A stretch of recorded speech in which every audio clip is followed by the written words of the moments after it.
Maraming netizen ang nagalit at na high blood sa video clip na ito na kuha ng isang netizen. Kitang-kita sa footage ang lalaking nakahubad na ito na sinasaktan ang matandang lalaking pasahero sa jeep sa kahabaan ng Alabang Zapote Road sa Muntinlupa.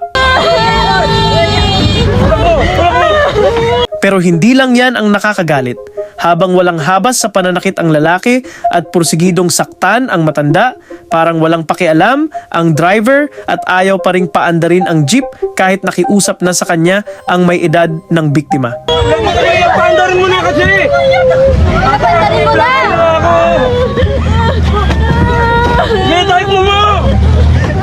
Kaya maraming netizen ang nagtataka kung baka kasabwat din daw ang driver. Kaya dapat mag-step up ang mga autoridad at imbestigahan din ang driver at parusahan siya ng naaayon, kagaya ng pagtanggal ng lisensya para hindi siya pamarisan ng ibang jeepney driver. Tayo, takbo mo na! Nagdakay na nga ako eh!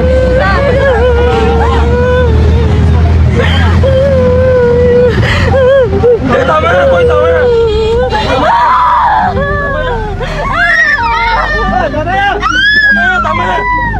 Pangalawa, wala man lang daw umawat sa mga pasahero sa loob ng jeep.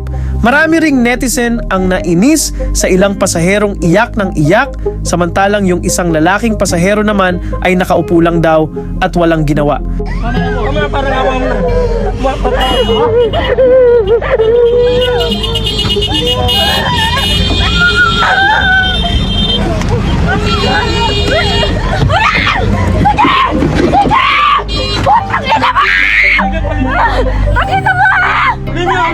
At wala ding nagtangkang agarang umawat galing sa labas para pigilan ang pananakit ng suspect. Dahil kung may armas o kutsilyo ang lalaki, marahil hindi lang isang senior citizen ang magiging biktima kundi iba pang mga pasahero rin.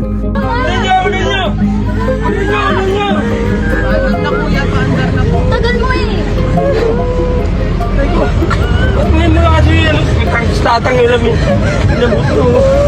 Kaya isa sa dapat managot ang walang kwentang jeepney driver na tila pinaubayan na lang sa kriminal ang kanyang mga pasahero para saktan. Sa huli, naaresto ang suspect na isa palang 21 anyos at nakakulong na siya ngayon sa Muntinlupa Police Station. Humingi naman siya ng tawad sa kanyang ginawa. Nahuli po ako ng gwardiya nung nakasakay po ako ng jeep, napakawal lang po ako sa jeep. Opo. Pero bakit niyo po sinaktan yung matanda, sir? Ano po bang nasabi sa inyo? Kilala niyo po ba yung ginawa ninyo? Opo o hindi, sir? Hindi po. Ano kung gusto niyo ipahatid na mensahe doon sa nasaktan po ninyo? Hindi po ng tawad po. Sakay mo na, kuya! Sakay mo na! Sakay na dito! Sakay na! Sakay ka na dito! Samantala, sa isa pang footage na kuha ng ibang netizen, makikita ang parehong lalaki na nanggugulo at humahabol sa isa pang jeep.